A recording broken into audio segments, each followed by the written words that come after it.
கர்த்தருடைய பரிசுத்த நாமத்திற்கு ஸ்தோத்திரம். ஜெபத்தோட ஆரம்பிக்கலாம். நேற்றும் இன்றும் என்றும் மாறாதவராய் இருக்கிற நல்ல தகப்பனே, இந்த அருமையான வேலைக்காக கொடான கொடி ஸ்தோத்திரம். கர்த்தாவே, நாங்கள் வேதாகமத்தில் பெண்களை பற்றி பார்த்து கொண்டிருக்கிறோம். ஆண்டவரே, பரிசுத்த ஆவியானவர் தாமே எங்களோடு இருந்து நாங்கள் சொல்லப்போகின்ற அந்த கருத்தை தெளிவாக புரிந்து கொள்ளவும், நான் மற்றவர்களுக்கு அதை தெளிவாக எடுத்து கூறவும் கிருபை தாரும். ஆண்டவரே, அனைத்தையும் உம்முடைய பாதப்படியிலே வைக்கிறேன். நேசப்பா, இயேசுவின் மூலம் ஜெபம் கேளும் பிதாவே, ஆமேன். நம்ம வேதாகமத்தில் பெண்களை பற்றி பார்த்து கொண்டிருக்கிறோம். நம்ம இன்னைக்கு பார்க்க போகிறது லீதியாள். அந்த காலத்தில் பார்த்திங்கனாக்கா ஜென்ரலாகவே நிறைய பேர் போய் சுவிசேஷத்தை கேட்போம். ஆனால் அது ஒரு சிலர் மட்டும்தான் பார்த்திங்கன்னா அந்த சுவிசேஷத்தை கேட்டதை உடனே அவர்களிடத்தில் ஒரு பெரிய மாற்றம் ஏற்படும். அவங்க கேட்டதும் அவங்க என்ன பண்ணுறாங்கன்னா, தங்களை முழுவதுமாக ஆண்டவருக்கு அர்ப்பணித்து அவர்கள் இதயத்தில் வருவதற்கு இடம் தர்றாங்க. அந்த மாதிரி தான் நம்மளும் இப்போது நிறைய சேனல்ஸ் பார்த்திங்கன்னா மெசேஜஸ் தர்றாங்க. நம்ம நிறைய மெசேஜஸ் அந்த காலத்துலலாம் இந்த மாதிரி நம்மளுக்கு டெக்னாலஜியே கிடையாது இல்லை. ஆனால் இப்போ எவ்வளோ நம்ம வீட்டிலருந்தே கவனிக்கலாம். அந்த மாதிரி எவ்வளவோ முன்னேற்றங்கள் இருந்தும் எத்தனை பேர் கர்த்தருடைய வசனத்தை கேட்டதும் அது நல்ல நிலத்தில் விதைக்கப்பட்ட விதையாக அது எத்தனை பேர் மனதில் அது வேரூன்றி நம்மிடத்திலே ஒரு மாற்றத்தை கொண்டு வருகிறது. அதை பற்றி தான் நம்ம இன்னைக்கு பார்க்க போகிறோம். அதுக்கு முன்னாடி ஒரு சிறிய சம்பவம். எனக்கு தெரிந்த ஒரு வீட்டில் பார்த்திங்கன்னா, அவங்க வீட்டில் யாருமே கிடையாது. அந்த பெண் மட்டும்தான் தனியாக இருக்காங்க. ஆனால் அவங்க வீட்டில் பார்த்திங்கன்னா அவங்களுக்கு உடன் பிறந்தவர்கள்லாம் இருக்காங்க. ஆனால் அவங்களுக்கு ஏதோ இப்போது என்னென்னா அவங்களுக்கு எந்த உதவியும் தேவையில்லை. பணமும் சரி, அதுக்கப்புறமா வேறு எந்த மெட்டீரியல் ஹெல்ப்போ ஃபினான்ஷியல் ஹெல்ப்போ தேவையில்லை. Because God has blessed them. அவங்களுக்கு அவங்க தனியாக இருக்கும் பொழுது சில அசம்பாவிதங்கள் நடைபெறுகிறது. அது எது வேணா இருக்கலாம். அப்போது அந்த கூட பிறந்தவர்களோடு அந்த நாடி செல்லும் பொழுது, இல்லை அவங்கள கூட வைத்து கொள்ளணும் அப்படின்னு நினைக்கிறப்போ, அவங்க கூட இருக்கிற இப்போது அக்காவாக இருந்தால் அவர்களுடைய கணவனோ, அதே அண்ணனாக இருந்தால் அவர்களுடைய மனைவியோ அதை ஒத்துக்கொள்வதில்லை.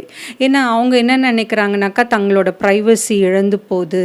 அவங்க போகிறதுனால நம்மளுக்குள்ள ஒரு மிஸ் அண்டர்ஸ்டாண்டிங் கிரியேட் ஆகுது. அது தவறான கருத்து. ஏன்னா இன்றைய நடைமுறையில் நான் நிறைய வீட்டில் பார்த்துருக்கேன், பெற்றோர்களையோ உடன் பிறந்தவர்களையோ புறக்கணிக்கிறாங்க. ஏன்னாக்கா அவங்க என்ன யோசிச்சுக்கிறாங்கனாக்கா, இவங்களால நம்மளுக்குள்ளே ஏதாவது சண்டை வருமா, இல்லை நம்மளுக்குள்ளே ஏதாவது கருத்து வேறுபாடு வருமா, இல்லை நம்ம பொருள்களை நம்மளுடைய பிள்ளைகளுக்காக சேர்த்து வைக்கின்ற பணமோ பொருளோ அவங்களுக்கு போயிடுமா. அது அப்படி நினைக்காதீங்க. ஏன்னா பெற்றோர்களும் உடன் பிறந்தவர்களும் உங்களிடத்தில் எதிர்பார்க்கறது உங்கள் பணமோ இல்லை உங்களுடைய பொருளோ உங்களுடைய சொத்தோ கிடையாது. அவங்களோட நீங்கள் உக்காந்து பேசுகிறீங்க பாருங்கள், அந்த 5 நிமிடமோ இல்லை எவ்வளோ நேரம் அவங்களோட செலவு பண்ணுறீங்களோ அது அவங்களுக்கு ஆறுதலாக இருக்கும். அவங்கள என் வீட்டுக்கு வான்னு சொல்லி உபசரிக்கிறீங்க பாருங்கள், அது அவங்களுக்கு ஆறுதலாக இருக்கும். நீங்கள் தரப்போகிற அந்த சாப்பாடு அவங்களுக்கு ஆறுதல் கிடையாது. ஆனால் அன்பாக கூப்பிட்டு அவங்கள அரவணைத்து கொண்டு போகிறீங்க பாருங்கள், அதுதான் ஆறுதலாக இருக்கும். இந்த செய்தி கேட்டுக்கொண்டிருக்கிறவங்க, இந்த லிதியாளில் ஒரு டிரான்ஸ்ஃபர்மேஷன் நடக்கும். அவங்க அந்த வியாபார தொழிலை செய்து கொண்டிருந்தாலும் கர்த்தருக்காக அவங்க எழுந்து நின்னாங்க. அதே மாதிரி தான் குடும்பத்தில் இருக்கிற பெண்கள் நீங்கள் என்ன பண்ணணும்னாக்கா, உங்களுடைய கணவனுடைய பெற்றோர்களாக இருக்கட்டும், உடன் பிறந்தவர்களாக இருக்கட்டும், அவர்களை அரவணைத்து செல்லக்கூடிய அந்த பண்பை வளர்த்து கொள்ள வேண்டும். அவங்கள கர்த்தரிடத்தில் வழி நடத்தணும். இப்போ நீங்கள் ஒரு ஆலோசனை கொடுத்தீங்கன்னு வச்சுங்க, அது உங்களுக்கு you are only accountable, not your husband or the children are the whoever is along with you. அது நம்ம தான் அதுக்கு அக்கௌண்டபிள். ஒரு பெற்றோரை நீ கவனிக்க விடாமல் நீ தடுக்கிறியா, இல்லை உடன் பிறந்தவர்களை கவனிக்க விடாமல் நீ தடுக்கிறியா, இல்லை கர்த்தருடைய பாதையில் அந்த பிள்ளைகளை வழி நடத்தாமல் அவங்களுக்கு ஒரு நல்ல விதை நல்ல வசனத்தை நல்ல உபதேசத்தை சொல்லாமல் தப்பான வழியில் நடத்துறியா, அது வந்து நம்ம தான் அக்கௌண்டபிள். ஏன்னா கர்த்தர் வந்து நம்மளுக்கு ஒரு அருமையான குடும்பத்தை கொடுக்குறாரு, பிள்ளைகளை கொடுக்குறாரு, பெற்றோர்கள், உடன் பிறந்தவர்கள், கணவன்மார்கள், ரிலேட்டிவ்ஸ் அந்த மாதிரி இருக்கிற அந்த காலகட்டத்தில் நம்ம எப்படி அந்த நல்ல பங்கை தெரிந்து கொண்டு நம்ம குடும்பத்தை வழி நடத்துகிறோன்றது ரொம்ப முக்கியம். இங்கே லிதியாள் பார்த்திங்கன்னா அவள் எங்கே வாழ்ந்து கொண்டிருக்கிறாள்னு பார்த்தீங்கன்னாக்கா, தியத்திரா என்ற ஊர் வந்து லிதியா என்ற பகுதியில் இருக்குது. அது வந்து அந்த இவளுக்கு வந்து பெயர் வந்து லிதியாள்னு எப்படி வந்ததுன்னா, அந்த லிதியா என்ற பகுதியில் வாழ்ந்து கொண்டிருக்கிறதுனால அவளுக்கு வந்து லிதியாள் என்று அழைக்கப்பட்டாள். அவள் பார்த்திங்கன்னா பவுலும் அந்த மற்ற அப்போஸ்தலர்களும் என்ன பண்ணுவாங்கனாக்கா, பிலிப்பு பட்டணத்தில் அப்போல்லாம் ஜப ஆலயங்கள் கிடையாது. ஸோ அந்த ஆற்றங்கரையில் ஜப கூட்டத்தை நடத்துவாங்க. அங்கே கர்த்தரை ஆராதித்து தொழுது கொள்வார்கள். அதுக்கப்புறம் வந்து சுவிசேஷத்தை சொல்லுவாங்க. அப்படி அந்த ஆற்றங்கரையோரம் அவர்கள் சொல்கின்ற அந்த சுவிசேஷத்தை கேட்டது யாருன்னா லிதியாள். இப்போது தியத்திரா அந்த ஊரில் பார்த்திங்கன்னா சிறப்பு தொழில் என்னெல்லாம் நடக்கும்னு பார்த்திங்கன்னா, துணி நெய்தல், துணிக்கு சாயம் பூசுதல், மண்பாண்டங்கள் செய்தல், வெண்கலத்தால் பாத்திரங்கள் செய்தல், இதெல்லாம் செய்து கொண்டிருப்பாங்க. இந்த லிதியாள் என்ன பண்ணுவான்னாக்கா, ரோமர் குடியேறிய பிலிப்பு பட்டணத்தில் வந்து அங்கே தங்கி அங்கே என்ன பண்ணுவாங்கன்னு பார்த்தீங்கன்னாக்கா, ரத்தாம்பர துணிகளை செய்து வியாபாரம் நடத்தினாள். அவள் எங்கே இருக்கிறா, லிதியான்ற ஊரில். அது எங்கே இருக்குது, தியத்திரா என்ற பகுதியில். தியத்திரா எங்கே இருக்குன்னாக்கா பிலிப்பு பட்டணம், அதில் இருக்கிற அந்த பகுதி வந்து லிதியாலில் இருக்கிற ஒரு ஊர் தான் தியத்திரா. இந்த தியத்திராவில் தான் யார் இருக்கிறதுன்னு பார்த்தீங்கன்னா, லீதியாள் என்று அழைக்கப்படுகின்ற அந்த பெண்மணி. அவளுடைய தொழில் வந்து இரத்தாம்பரம் துணிகளை நெய்து வியாபாரம் செய்தல். அப்படி அவள் வியாபாரம் செய்து கொண்டிருக்கிற அந்த நேரத்தில் அவள் என்ன பண்ணுவான்னாக்கா, வேலைக்காரர்களோட வசதி இல்லை. ஏன்னா அந்த வியாபாரத்தில் அவளுக்கு நல்ல ஒரு வருமானம் கிடைக்கும். ஸோ நல்ல ஒரு வசதியோடு வாழ்ந்து கொண்டிருக்கிறாள். அவள் வியாபாரம் செய்கின்ற பெண்ணாக இருந்தாலும் அவள் என்னன்னாக்கா, அந்த வேலை பலு இருந்தாலும் அவ வந்து கர்த்தரை தேடவோ அல்லது மத சம்பந்தமான காரியங்களில் கலந்து கொள்ளவோ வந்து அவ வந்து பின்வாங்கினதே கிடையாது. ஆனால் நம்ம காலையில் எழுந்த உடனே ஐயோ வேலைக்கு போகணுன்னு கடகடன்னு நம்ம சமையல் வேலை செய்கிறோம், மற்ற காரியங்களில் தான் ஈடுபடுறோமே ஒழிய, காலையில் எழுந்த உடனே ஜபம் பண்ணி கர்த்தரை தொழுது அவரை துதிக்கிறதுக்கு நம்ம நேரத்தை செலவிடுறோமா, அது ரொம்ப முக்கியம் நம்மளுடைய வாழ்க்கையில். அதுக்கப்புறமா இவ வந்து அவ்வளோ பிஸியாக இருந்தாலும், ரத்தாம்பரம் அந்த துணிகளை நெய்து வியாபாரம் செய்து கொண்டு வந்திருந்தாலும், அந்த ஆற்றங்கரையில் பிலிப்பி பட்டணத்தில் அந்த ஆற்றங்கரையில் பவுலும் அப்போஸ்தலர்களும் அங்கே ஜபம் செய்யும் பொழுது இவளும் அதில் பங்கேற்றாள். அது வந்து அதுக்காக தனியாக நேரத்தை ஒதுக்கினாள். அந்த பிலிப்பி பட்டணத்தில் வந்து யூதர்கள் இல்லாத காரணத்தினால, அதிகமாக இல்லாத காரணத்தினால அங்கே வந்து ஜப ஆலயங்கள் இல்லை. அதுக்கப்புறம் வந்து இவளுடைய குணங்கள் பார்த்திங்கன்னா, தேவ பக்தியுள்ள ஒரு பெண்ணாக இருந்தாள். அதுக்கப்புறமா உண்மையான ஜீவனுள்ள தேவனை தான் தெரிந்து கொள்ள வேண்டும் என்பது அவளிடத்தில் ஒரு வாஞ்சையாக இருந்தது. அந்த வாஞ்சையை அறிந்த தேவன் பவுலை வந்து சீலாவையும் எங்கே அனுப்புகிறாருனாக்கா, அந்த பிலிப்பி பட்டணத்தில் அந்த ஆற்றின் அருகே ஜபம் பண்ணவும் உபதேசிக்கவும் அவர்களை அனுப்பினார். அப்பொழுது அவங்க யாரை சந்திக்கிறாங்க, இந்த லீதியாளை சந்திக்கிறாங்க. அவளுக்கு வந்து ஜபம் முடிந்த பின்பு கர்த்தரை பற்றி எடுத்து கூறுகிறார்கள், உபதேசம் செய்கிறார்கள். அங்கே இருக்கிற பெண்களில் லீதியாளும் ஒருவளாக காணப்பட்டாள். அவள் வந்து அந்த பிரசங்கத்தை கேட்ட உடனே அந்த உபதேசத்தை ஏற்றுக்கொண்டவளாக தன்னுடைய இருதய கதவை யாருக்கு திறந்து கொடுக்கிறா, இயேசுவுக்கு திறந்து கொடுக்கிறாள். வெளிப்படுத்தின விசேஷம் 3:20 சொல்லுகிறபடி ஆண்டவராகிய இயேசு கிறிஸ்துவை தன் இருதயத்தில் உட்பிரவேசிக்க அவள் அனுமதி தருகிறாள். அதுக்கப்புறமா வந்து இயேசு கிறிஸ்து தான் உண்மையான இரட்சகர். அவர் வந்து நம்மளை பாவிகளாகிய நம்மளை ரட்சிக்க தான் இந்த உலகத்திற்கு வந்தார் என்பதை அவள் வந்து விசுவாசிக்கிறாள். அதனால தான் அவள் வந்து அதை இயேசுவை தன் உள்ளத்தில் வருவதற்கு அவள் இடம் தருகிறாள். அதுக்கப்புறமா வந்து அவள் மட்டும் ரட்சிக்கப்படலை, அவளும் அவளுடைய வீட்டார் அனைவரும் ரட்சிக்கப்படுகிறார்கள். இதுக்குரிய பைபிள் வேத பகுதி வந்து அப்போஸ்தலர் 16வது அதிகாரம் 13வது வசனம் 14வது வசனம் படிக்கிறேன்.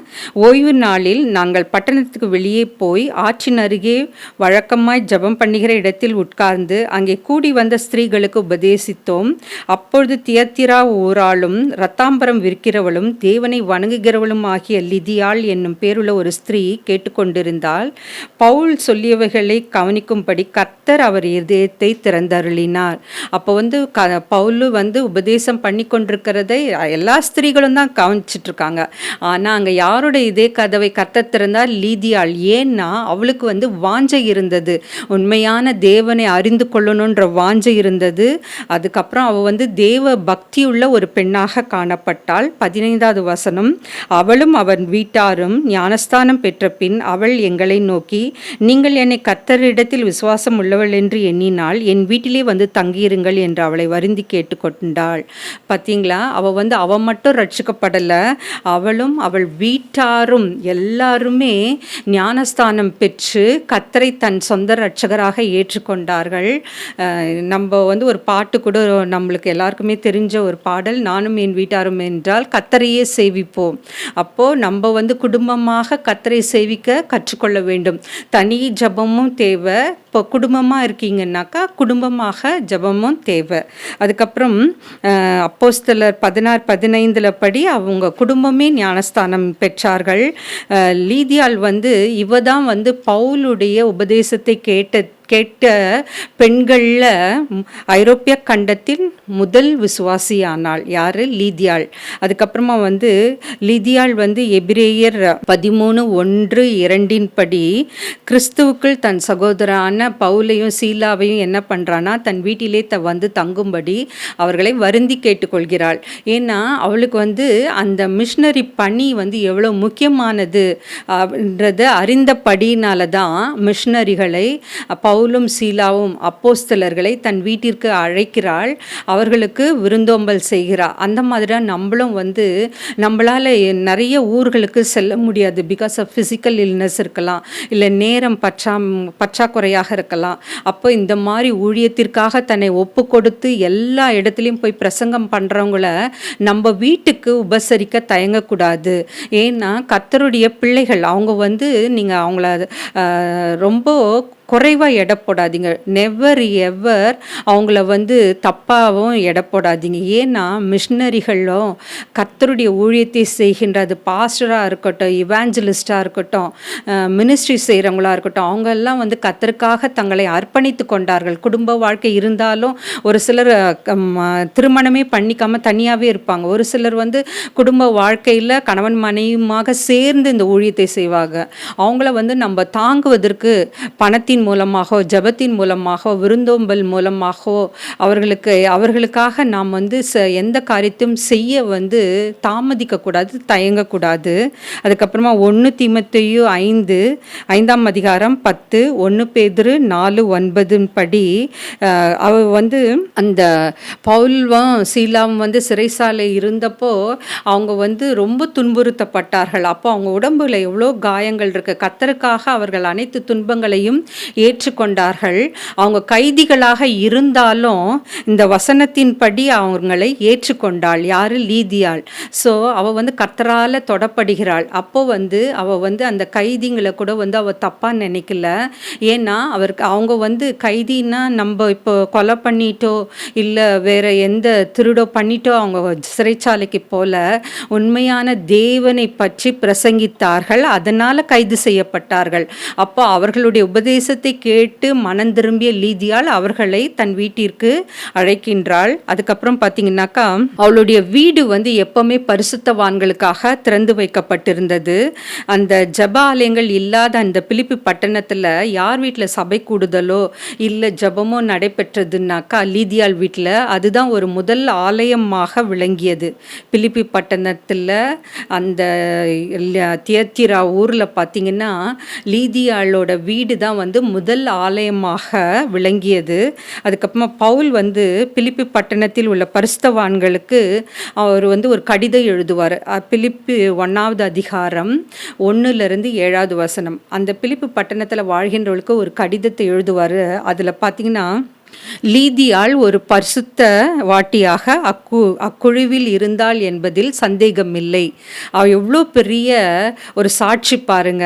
லீதியாள் வந்து ஒரு பரிசுத்த வாட்டியாக அந்த குழுவில் இருந்தாள். எந்த குழுவில்? கர்த்தருக்காக ராஜ்யத்தை கட்டுவதில் தேவனுக்காக அந்த ஊழியத்தை செய்கின்றவர்களை தன் வீட்டில் அழைத்து தன் வீட்டை ஒரு ஜபாலயமாக மாற்றிய, முதல் ஆலயமாக மாற்றிய அவள் வந்து பரிசுத்த வாட்டியாக கருதப்பட்டாள் என்ற ஒரு சாட்சி பவுலால தரப்படுகிறது. அதே மாதிரி நம்மளை குறித்து சாட்சி இருக்கிறதா? நம்ம நல்லா ஜெபம் பண்ணுவோம், நல்லா பாட்டு பாடுவோம், நல்லா பிரசங்கம் பண்ணுவோம். ஆனால் ஆவிக்குரிய வாழ்க்கையில் நம்ம எப்படி இருக்கிறோம்?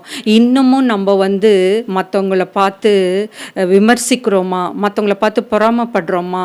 இல்லை மற்றவங்கள வந்து குறை கூறுறோமா? இதெல்லாம் நம்மளை நாமளே பரிசோதித்து பார்க்கணும்.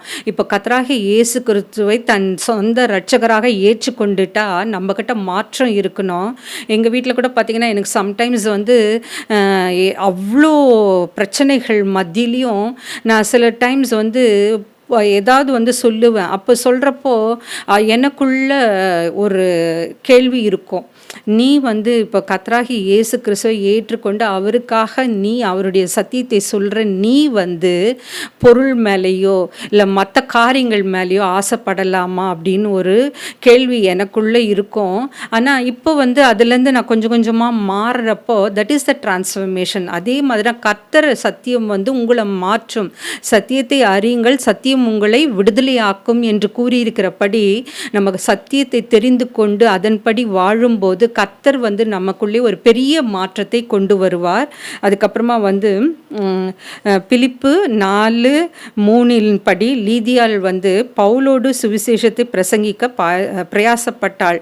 அவள் வீட்டுக்கு மட்டும் அவங்கள கூப்பிடல, பவுலோடு சேர்ந்து அந்த இவாஞ்சலிக்கல் ஒர்க்குன்னா கர்த்தருடைய சுவிசேஷத்தை உலகமெங்கும் நம்ம போய் சொல்லணும்.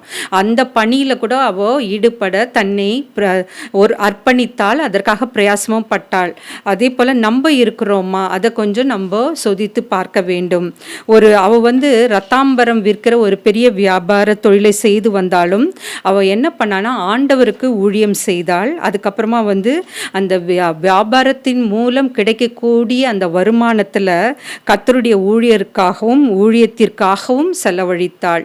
நம்ம கூட இப்போ நிறைய சம்பாதிக்கலாம். அதில் எவ்வளோ நம்ம கர்த்தருக்காக செய்கிறோம், கர்த்தர் பணிக்காக செய்கிறோம், கர்த்தருடைய ஊழியத்துக்காக செய்கிறோம் அப்படின்றத நம்ம நினைவு கூற வேண்டும். அதுக்கப்புறமா வந்து கிறிஸ்துவுக்கு தன்னை அர்ப்பணித்தாள். அதுக்கப்புறமா வந்து சுத்த மனசாட்சியோடு வாழ்ந்தாள். அவள் சம்பாத்தியத்தை வந்து ஆண்டவருடைய நாமம் மகிமைப்படுவதற்காக செலவழித்தாள். நல்ல மனசாட்சியோடு வாழ்ந்தா. அதுக்கப்புறமா வந்து தன்னுடைய சம்பாத்தியத்தை ஆண்டவருடைய பணிக்காகவும் அவருடைய நாமம் மகிமைப்படும்படியாக அதை செலவழித்தாள். அதுக்கப்புறம் பார்த்திங்கன்னா, நாம் பரலோகத்திற்கு செல்லும்பொழுது இந்த லீதியாளை கண்டிப்பாக வந்து நம்ம பார்க்கக்கூடிய சந்தர்ப்பம் கண்டிப்பாக வாய்க்கலாம். ஏன்னா அவள் வந்து விலையேற பெற்ற ஆடை அணிந்தவளாய் ஆட்டுக்குட்டியானவரில் இரத்தத்தின் தோய்த்து எடுத்த நீதியின் வஸ்திரம் அறிந்தவளாய் நாம் பார்க்கலாம். அவளை என்னன்னாக்கா விலையேற பெற்ற ஆடை அணிந்தவளாய் ஆட்டுக்குட்டியானவரின் இரத்தத்தில் தோய்த்து எடுத்த நீதியின் வஸ்திரம் தரித்தவளாய் யாரை பார்க்கலாம்? லீதியாளை பரலோகத்தில் நாமளும் பரலோகத்திற்கு சென்றால் காணக்கூடிய வாய்ப்பு நம்மளுக்கு அமையலாம்.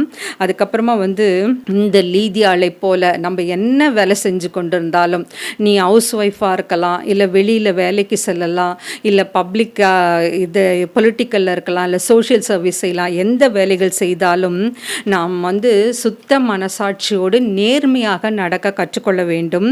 அதுக்கப்புறமா வந்து நமக்கு கொடுத்துருக்கிற அந்த பணியை வந்து உண்மையாக செலுத்த வேண்டும். அதுக்கப்புறமா வந்து அஹ், இயேசு கிறிஸ்துவை நம்முடைய சொந்த இரட்சகராய் ஏற்றுக்கொள்ள வேண்டும். அப்படி யாராவது இந்த செய்தி கேட்டுக்கொண்டிருக்கிறவங்க இயேசு கிறிஸ்துவை தன் சொந்த இரட்சகராக ஏற்றுக்கொள்ளலைன்னா உங்களை நீங்களே பார்ப்பனீங்க. அதுக்காக உங்களுடைய இதே கதவை திறந்து தாருங்கள்.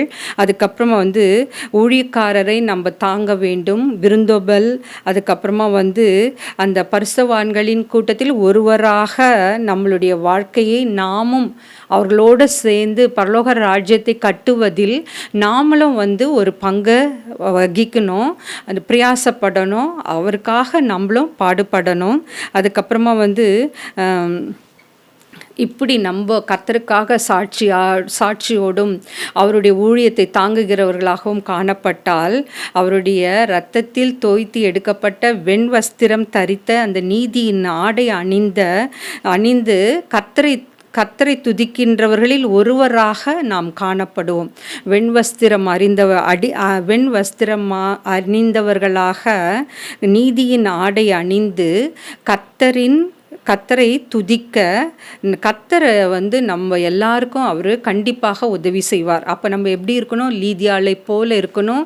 ஸோ லீதியாளுக்கு என்னென்ன நல்ல பண்புகள்லாம் இருந்ததுன்னு பார்த்தீங்கன்னாக்கா, அவள் விலையுயர்ந்த ரத்தாம்பரம் துணிகளை நெய்து அதை விற்று எல்லா வசதிகளும் படைத்தவளாக இருந்தாலும் தன்னுடைய அந்த நேரத்தில் கர்த்தருக்காக நேரத்தை ஒதுக்கினாள், கர்த்தரை தேடினாள். அதுக்கப்புறமா அவள் வியாபாரம் முடித்த உடனே அந்த பிலிப்பின் பட்டணத்தில் ஆற்றங்கரை அருகே கர்த்தருடைய செய்தியை சொல்லி கொண்டிருந்த பவுலும் சீலாவுடைய வசனத்தை கேட்டாள்.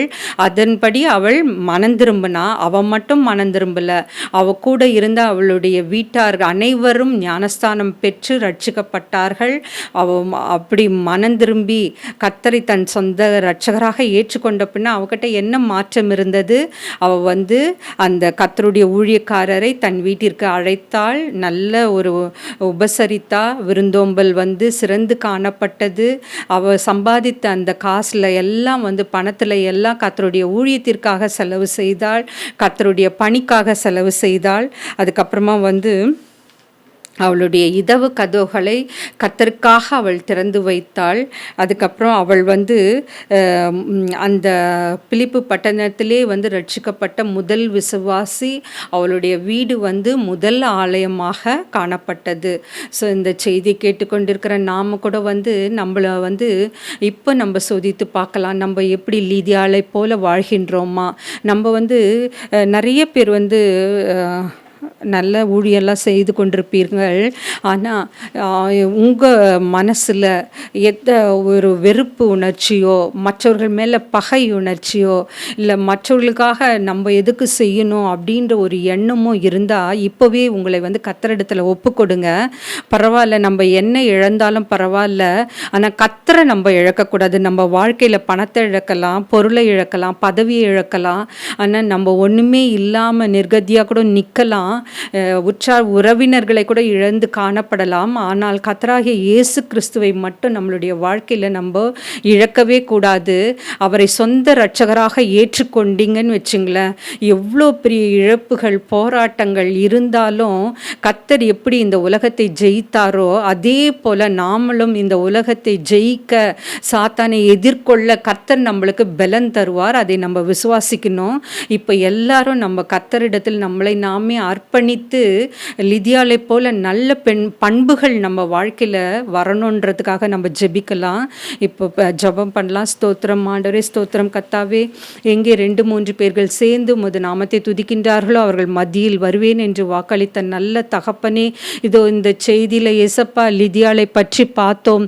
லிதியாள் எப்படி உம்மை சொந்த இரட்சகராக ஏற்றுக்கொண்ட பிறகு அவளிடத்தில் எவ்வளோ மாற்றங்கள் ஏற்பட்டது கர்த்தாவே. நாங்கள் எப்படி இருக்கிறோம் ஆண்டவரே? இந்த பூலோக வாழ்க்கையில் பணத்துக்காகவோ, பொருளுக்காகவோ, இல்லை நகைக்காகவோ, இல்லை வேறு எந்த பொருளுக்காகவோ நாங்கள் சொந்தம் கொண்டாடி கொண்டு நாங்களே எங்கள் ஆத்துமாவை அழித்து கொண்டு வாழ்கின்றோமா ஏசப்பா? எங்களுக்குள்ள ஒரு பெரிய மாற்றத்தை தாரும் கர்த்தாவே. நீர் எங்கள் பரம பிதா ஆண்டவரே. ஏசப்பா, யார் எங்களை வெறுத்தாலும் தாய் தகப்பன் இல்லை, உற்றார் உறவினர் இல்லை, உடன் பிறந்தவர்கள் யார் எங்களை ஒதுக்கினாலும் பரமபிதா நீர் இருக்கிறீர் ஆண்டவரே. அதை நாங்கள் விசுவாசிக்கிறோம் ஆண்டவரே. ஏசப்பா, நீர் மாத்திரம் போதும் ஆண்டவரே, எங்களுக்கு நீர் மாத்திரம் போதும் ஆண்டவரே. வேறு எதுவும் தேவையில்லை ஆண்டவே. பொருளாசை வேண்டாம் ஆண்டவரே, பண ஆசை வேண்டாம் கர்த்தாவே. ஆண்களாக இருந்தால் அவர்களுக்கு எந்த இச்சைகளும், பெண்களுக்கும் எந்த இச்சைகளும் வராத வண்ணம் நீர் அவர்களை வழிநடத்தி செல்லும் ஆண்டவரே. இந்த உலகத்தில் எது முக்கியம்னு உணரவை கர்த்தாவே. இந்த செய்தியை கேட்டுக்கொண்டிருக்கிற ஒவ்வொருவருக்கும் கர்த்தராகிய இயேசு கிறிஸ்து ஒருவர் தான் உண்மையான கர்த்தர். அவர் ஒருவர் மாத்திரம் நம்முடைய வாழ்க்கையில் போதுன்ற அந்த ஒரு எண்ணத்தை தாரும் கர்த்தாவே. அப்போ இந்த பூலோகத்தில் இருக்கிற மற்ற எல்லாம் நம்மளுடைய கண்களுக்கு ஒரு வெறுமையாக காணப்படும். கர்த்தர் ஒருவர் மாத்திரம் போதும் என்று நீங்கள் விசுவாசித்து உங்களை நீங்களே இப்போ அர்ப்பணிங்க. நம்மளுக்கு இருக்கிற எல்லா போராட்டத்திலையும் கர்த்தர் நமக்காக யுத்தம் பண்ணுவார், நமக்காக இறங்கி காரியத்தை செய்வார். கர்த்தர் தம்முடைய தூதர்களை உலகத்தில் அனுப்பி உனக்கு ஒத்தாசையாக அவர் இருக்க பண்ணுவார். அவர் சட்டைகளின் நிழலிலே உனக்கு எந்த சேதமும் வராத வண்ணம் உன்னை காத்து கொள்வார். இதை நாம் விசுவாசிக்க வேண்டும். ஸ்தோத்திரம் கர்த்தாவே, ஸ்தோத்திரம் ஆண்டவரே. ஏசப்பா, இந்த செய்தி கேட்டுக்கொண்டிருக்கிற ஒவ்வொருவரையும் நீர் ஆசீர்வதித்தருளும் ஆண்டவரே. அவர்களுக்கு இருக்கிற எல்லா குறைகளையும் நீர் நிவர்த்தி ஆக்கும் கர்த்தாவே. போராட்டத்தின் மத்தியிலே அதை எதிர்கொள்ள ஜெயத்தை தாரும், பலத்தை தாரும். பரிசுத்த ஆவியானவரை அவர்களோடு தங்க செய்யும் ஆண்டவரே. அவர்களுக்கு இருக்கின்ற எல்லா நோய்களையும் இந்த நொடியை எடுத்து போடும் ஆண்டவரே.